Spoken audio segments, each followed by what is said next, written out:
Hello students, आज से हम आपको नॉन प्रॉफिट ऑर्गेनाइजेशन के स्टेटमेंट के बारे में बात करेंगे। नॉन प्रॉफिट, जैसा कि नाम से भी क्लियर है, एक ऐसा ऑर्गेनाइजेशन जिसका मोटिव प्रॉफिट अर्न करना नहीं होता।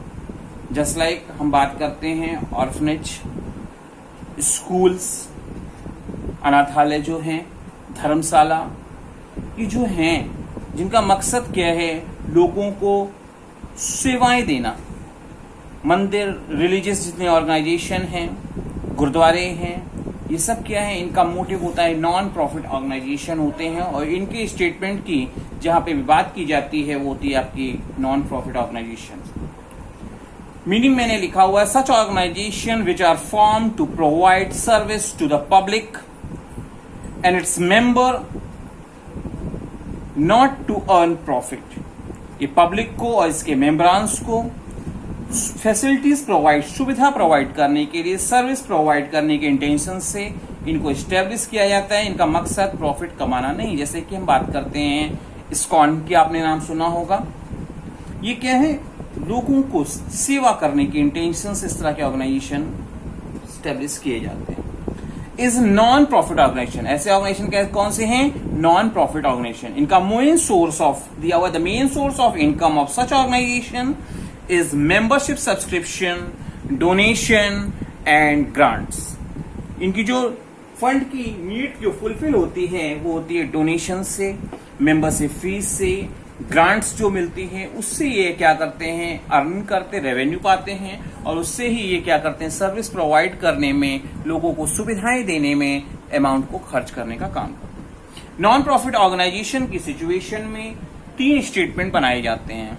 पहला होता है रिसिप्ट एंड पेमेंट अकाउंट, जो एक कंप्लीटली कैश बुक की तरह होता है। आप जानते हैं कैश बुक में किया क्या जाता है, जो भी रिसीविंग्स हो रही है वो आप रिसिप्ट साइड में, और जो पेमेंट होती है वो आप उसको रिकॉर्ड करते हैं। वैसे ही रिसिप्ट एंड पेमेंट अकाउंट में भी आपका जो कॉलम होता है रिसिप्ट अमाउंट, पेमेंट अमाउंट, और इसमें किसी भी तरह की रिसीविंग रिकॉर्ड कर दी जाती है, चाहे वो इस साल से रिलेटेड हो ना हो, फ्यूचर से रिलेटेड हो, कोई मैटर नहीं करता, पास्ट प्रेजेंट फ्यूचर कोई। अगर आपकी को रिसीव हो रहा है तो आपकी रिसीविंग में रिकॉर्ड होगा, और आप जो पेमेंट कर रहे हैं वो आपको क्या होगा, पेमेंट साइड पे रिकॉर्ड किया जाएगा। इसमें कैपिटल और रेवेन्यू जैसी कोई भी बात का एनालाइजेशन करने की आपको जरूरत नहीं है। दूसरा ऑर्गेनाइजेशन स्टेटमेंट जो बनता है वो होता है income and expenditure account. Income and expenditure account, आपने पीएल अकाउंट देखा होगा। वैसे पीएल अकाउंट जो बनाया जाता है वो प्रॉफिट मोटिव ऑर्गेनाइजेशन की सिचुएशन में बनाए जाते हैं, जबकि नॉन प्रॉफिट ऑर्गेनाइजेशन की सिचुएशन में हम लोग इनकम एंड एक्सपेंडिचर अकाउंट बनाते हैं। इसमें हम लोग रिकरिंग एक्सपेंडिचर और इनकम्स को रिकॉर्ड करते हैं। रेवेन्यू नेचर की जो इनकम है और एक्सपेंडिचर्स हैं उनको ही हम लोग रिकॉर्ड करते हैं। और अगर आपकी इनकम ज्यादा है तो आप इसमें कहते हैं एक्सेस ऑफ इनकम और एक्सपेंडिचर, और जब आपके एक्सपेंडिचर ज्यादा होते हैं, इनकम कम होती है, तो एक्सेस ऑफ एक्सपेंडिचर और इनकम, जो आपके प्रॉफिट या लॉस की तरह मेजर किया जाता है। नाम इस तरह से देते हैं। और सबसे लास्ट में जो तीसरा statement non profit organization NPO की सिचुएशन में बनाया जाता है वो होता है बैलेंस शीट। आइए आपको एक क्वेश्चन के थ्रू मैं आपको समझाता हूं कि नॉन प्रॉफिट ऑर्गेनाइजेशन में कैसे स्टेटमेंट को बनाया जाता है। तो ये क्वेश्चन दिया हुआ है, from the following particulars prepare receipt and payment account. इसमें केवल और केवल रिसिप्ट एंड पेमेंट अकाउंट पूछा गया है। आपको दिया हुआ है कैश इन हैंड ऑन 1 अप्रैल 2016 को 7,500 से, कैश एट बैंक दिया हुआ है 48,000 से सेम डेट पे, ओपनिंग बैलेंस हो गया। सब्सक्रिप्शन जो हमको रिसीव हो रही है फॉर द ईयर 2015 के लिए, 16 के लिए और 2017 के लिए रिसीव हो रही है। डोनेशन रिसीव हुआ है 25,000। डोनेशन फॉर गेम्स स्पेसिफाइड है, आपको 2 लाख रुपीज का रिसीव हो रहा है। अगर आपको स्पेसिफाइड डोनेशन दिया होगा तो वो इनकम एंड एक्सपेंडिचर अकाउंट में रिकॉर्ड ना करके बैलेंस शीट में रिकॉर्ड किया जाता है। जबकि रिसिप्ट एंड पेमेंट अकाउंट की सिचुएशन में कैसा भी डोनेशन मिल रहा हो उसको हम लोग क्या करते हैं, अपने रिसीविंग साइड्स में रिकॉर्ड करते हैं। 8% हमने इन्वेस्टमेंट किया है 1 अप्रैल 2016 को 2 लाख रुपीज का। परचेज ऑफ रिफ्रेशमेंट पे आपके 12,000 एक्सपेंड हो रहे हैं। रेंट पे किया गया है 6000 जो पेमेंट साइड में आएगा, entrance fees received 18000, honorarium to secretary 10,000 दिया हुआ है, आपको दिया हुआ है इंटरेस्ट ऑन इन्वेस्टमेंट, जो हमने इन्वेस्टमेंट किया था उस पर 9,000 मिल रहा है, फर्नीचर परचेज किया, ये हालांकि ये तो कैपिटल एक्सपेंडिचर पर रिसिप्टेंट पेमेंट अकाउंट में कैपिटल और रेवेन्यू दोनों तरह के इनकम एंड एक्सपेंडिचर रिकॉर्ड होते हैं, तो ये रिकॉर्ड किया जाएगा। सेल ऑफ ओल्ड फर्नीचर जिसकी कॉस्टिंग 6,000 थी, हमने कितने में बेचा, 4,000 में, 4,000 हमको रियलाइज होगा, हम रिसीविंग साइड रिकॉर्ड करेंगे। स्पोर्ट्स मटेरियल परचेज्ड 80,000 से दिया हुआ है, सेल ऑफ रिफ्रेशमेंट से 30,000 रियलाइज हो रहे हैं, सैलरी एंड वेजेस जो पे किया गया होगा आपका एक्सपेंडिचर 74,000 से, स्पोर्ट्स एक्सपेंसेस और ब्रैकेट में लिखा हुआ है इंक्लूडिंग अनपेड एक्सपेंसेस फॉर ₹5,000, 25,000 हो रहा है, जिसमें से आपका अनपेड जो है आपका वो है आपका 5,000। कैश इन हैंड ऑन 31 दिसंबर 2016 को 6,200 और depreciation on furniture at the rate of, जो भी फर्नीचर हमने खरीदा था वो हम उस पर डेप्रिसिएशन जो लगेगा वो at the rate of 10% per annum की रेट से लगेगा। तो आइए स्टार्ट करते हैं और हम सबसे पहले बनाएंगे receipt and payment account. Receipt and payment account में सबसे पहले हम अपना दिखाएंगे हमारी ओपनिंग बैलेंस क्या था। रिसीविंग्स में हमको क्योंकि बताया गया था कि कैश और बैंक का बैलेंस, तो मैंने receipt amount payment amount column बना दिया और सबसे पहले हम लिख रहे हैं receipt and payment account for the year in date, जिस डेट को हम बना रहे हैं। हमने सबसे पहले दिखाया बैलेंस, ओपनिंग बैलेंस, ये जैसे आप कैश बुक बनाते हो वैसे ही हो बनता है, पूरा सेम बन रहा है, उसमें कोई फर्क नहीं है। आपने लिखा है to balance brought down, cash 7,500 और बैंक में हमारा 48,000 रुपीज का ओपनिंग बैलेंस था, मैंने बैलेंस ब्रॉट डाउन किया। सब्सक्रिप्शन जो भी रिसीव हो रही है 2015 के लिए 15,000, 16 के लिए 2,20,000 और 17 के लिए 6,000 दिया हुआ है, टोटल 2,45,000 रुपीज की हमको सब्सक्रिप्शन रियलाइज हो रही है। हमको डोनेशन मिला है 25,000, डोनेशन स्पेसिफाइड है, गेम्स के लिए भी मिला हुआ है, donation receive for games 2 lakh.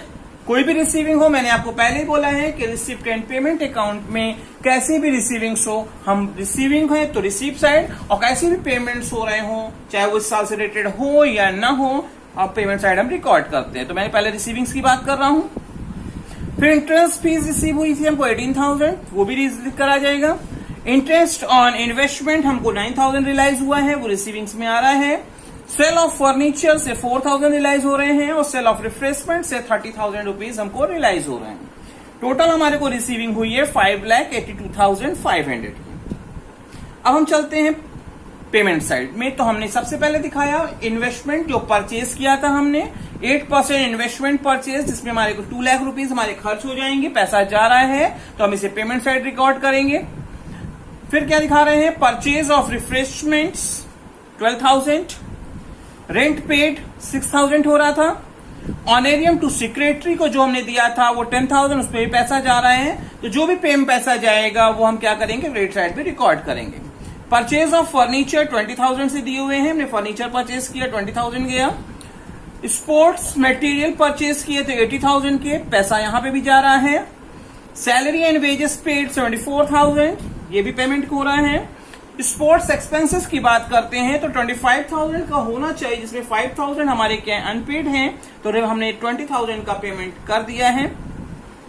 और हमारी बैलेंसिंग फिगर कैश की बताई हुई थी 6,200 क्लोजिंग डेट पे, तो बाकी जो पैसा बचेगा रिसिप्ट में से पेमेंट को घटाने के बाद वो माना जाएगा कि आपने बैंक में बैलेंस होगा। तो आपने सब इधर की टोटल रिसीविंग में से पेमेंट सब माइनस कर दिया और जो आपकी बैलेंसिंग फिगर 1,54,300 आ रही है उसको हम लोग क्या करेंगे, बैंक में रिकॉर्ड करेंगे। आपके सोच रहे होंगे कि डेप्रिसिएशन ऑन फर्नीचर क्यों नहीं रिकॉर्ड किया गया, क्योंकि डेप्रिसिएशन ऑन फर्नीचर कोई एक्सपेंडिचर नहीं है, ये आपका लॉस है। फर्नीचर की वैल्यू का फॉल होना, fall in the value of asset, that is called depreciation. ये एक्सपेंडिचर नहीं है, इसमें कोई पैसा जा नहीं रहा है, तो ऐसी कारण में हम लोग रिसिप्ट एंड पेमेंट अकाउंट में इसको रिकॉर्ड नहीं कर रहे हैं। तो रिसिप्ट एंड पेमेंट अकाउंट में हम केवल और केवल उससे रिकॉर्ड करते हैं कितना हमको रिसीव हुआ और कितना पेमेंट किया गया। आइए एक क्वेश्चन हम और पढ़ते हैं ताकि आपको एक कॉन्सेप्ट अच्छे से समझ में आ जाए। दिया हुआ है from the following information prepare receipt and payment account of modern club for the year ended 31 मार्च 2017 दिया हुआ है। कैश एंड बैंक बैलेंस जो हमारे को जो दिया हुआ था 1 अप्रैल 2016 को, मतलब बिगिनिंग डेट पे हमारे को दिया था 45,000 से। सब्सक्रिप्शन हमको जो रिसीव हो रहा है 4,70,000 और इसमें दिया हुआ है इंक्लूडिंग फॉर 31 मार्च 2016 के लिए 8,000 इसमें इंक्लूड है और 31 मार्च 18 के लिए 7,000 इसमें इंक्लूडेड है। तो कैसा भी रिसीव हो, क्योंकि हम रिसिप्ट एंड पेमेंट अकाउंट में जब दिखाते हैं तो सारी रिसीविंग्स हमको रिकॉर्ड करनी है, चाहे वो पास्ट से रिलेटेड हो, चाहे प्रेजेंट से रिलेटेड हो या फ्यूचर से रिलेटेड हो। हमने 12% इन्वेस्टमेंट परचेज किया 1 अप्रैल 2016 को 1.5 लाख से। इंटरेस्ट फीस हमको रिसीव हुई है 15,000 से। स्पोर्ट्स मटेरियल परचेज किए हमने 70,000 के। सेल ऑफ ओल्ड फर्नीचर जिसकी कॉस्टिंग 20,000 थी हमने 5,000 में सोल्ड आउट किया है। म्यूनिसिपल टैक्सेस हमने 1,000 पे किए। प्रिंटिंग स्टेशनरी पे 24,000 स्पेंड हो रहे हैं। Sale of old sports material जो हमारे को 6,000 में सोल्ड आउट हो रहा है, इससे भी हमको रिसीव होगा। जनरल एक्सपेंसेस हमारे को दिए हुए हैं 20,000 हमने एक्सपेंड किया, पैसा जा रहा है जिसमें से 2,000 का अभी तक पेमेंट नहीं हुआ है। इंटरेस्ट रिसीव्ड ऑन इन्वेस्टमेंट 6,000 से दिया है। Tournament expenses 72,000, salary paid 84,000 and postage and जो दिया हुआ है वो हमारे को 2,000 पोस्टेज पे भी हमने पे किया होगा। तो स्टार्ट करते हैं। हमको रिसिप्ट एंड पेमेंट अकाउंट पूछा था, हम सबसे पहले लिख रहे हैं receipt and payment account of modern club for the year ended 31 मार्च 2017 दिया हुआ है। 31 मार्च 2017 हमने कॉलम बनाया रिसिप्ट्स अमाउंट पेमेंट्स अमाउंट। सबसे पहले हमको ओपनिंग बैलेंस अगर पता है तो हम उसे रिकॉर्ड करते हैं। मैंने लिखा है टू बैलेंस ब्रॉट डाउन 45,000 से दिया हुआ था। फिर हमने को सब्सक्रिप्शन से पैसा रिसीव हुआ था 4,70,000 जिससे 2016 और 18 का भी इंक्लूडेड था जिसको हमने सेपरेशन किया है। तो 2016 का 8,000 को रिसीव हुआ था। 2018 का पता था ये, तो बाकी जो फिगर होगी वो 2017 से रिलेटेड होगी। टोटल आपको 4,70,000 दिखाना है। हमने दिखाया एंट्रेंस फीस रिसीव 15,000 से। सेल ऑफ फर्नीचर से हमको रिसीव हो रहा है 5,000। हम पेमेंट में आ रहे हैं तो हमने दिखाया 12% इन्वेस्टमेंट जो हमने खरीदा था 1.5 लाख का, उसका पेमेंट होगा, पैसा जाएगा। स्पोर्ट्स मटेरियल परचेज किए थे हमने 70,000 के, पैसा यहां पे भी जाएगा, क्योंकि रिसिप्ट एंड पेमेंट अकाउंट में आपको कुछ नहीं देखना है कि आपका पैसा कहां से आ रहा है, कहां जा रहा है। अगर आ रहा है, कैसे भी आ रहा है, वो आपको रिसीविंग दिखाएंगे और जहां पे भी जा रहा है वो आपका पेमेंट होगा। फिर आपने दिखाया फर्नीचर परचेज्ड 80,000 से। म्यूनिसिपल टैक्स को जो पे किया गया 1,000 वो भी मेरा एक्सपेंडिचर होगा। प्रिंटिंग एंड स्टेशनरी पे 24,000 हमारे एक्सपेंड हो रहे हैं, पैसा हमारा जा रहा है। आगे चलते हैं। रिसिप्ट साइड में हम और रिकॉर्ड कर रहे हैं sale of sports material. Sports material को बेचने से हमारे को 6,000 रिसीविंग हो रही है जो रिसिप्ट साइड में रिकॉर्ड की जाएगी। इंटरेस्ट ऑन इन्वेस्टमेंट हमको 6,000 रुपीज रियलाइज हो रहे हैं और पेमेंट में हमारे को दिया हुआ है कि जनरल एक्सपेंसेस जो 20,000 में 2,000 क्योंकि नहीं पे हुआ है तो 18,000 से दिखा दिया। Tournament expenses 72,000। सैलरी पे हमने पेमेंट किया था 84,000 का। पोस्टेज पे किए 2,000 और आप देख रहे हैं कि आपकी रिसीविंग्स का टोटल आ रहा है 5,47,000 और जब आप पेमेंट का उसमें सब्सट्रैक्शन करेंगे तो डिफरेंस फिगर आपकी 46,000 की आएगी। इसका मतलब कि 46,000 का हमारा बैलेंस आएगा, क्योंकि डेबिट का आपका रिसिप्ट साइड ज्यादा है, रिसीविंग ज्यादा आ रही है। तो बैलेंस सीडी आपने दिखाई बाय बैलेंस सीडी, मतलब क्लोजिंग डेट पे आपके पास 46,000 की बैलेंसिंग फिगर बच रही है। होपफुली आपको रिसिप्ट एंड पेमेंट अकाउंट बनाना जो दो क्वेश्चंस में मैंने आपको बताया है वो समझ में आया होगा।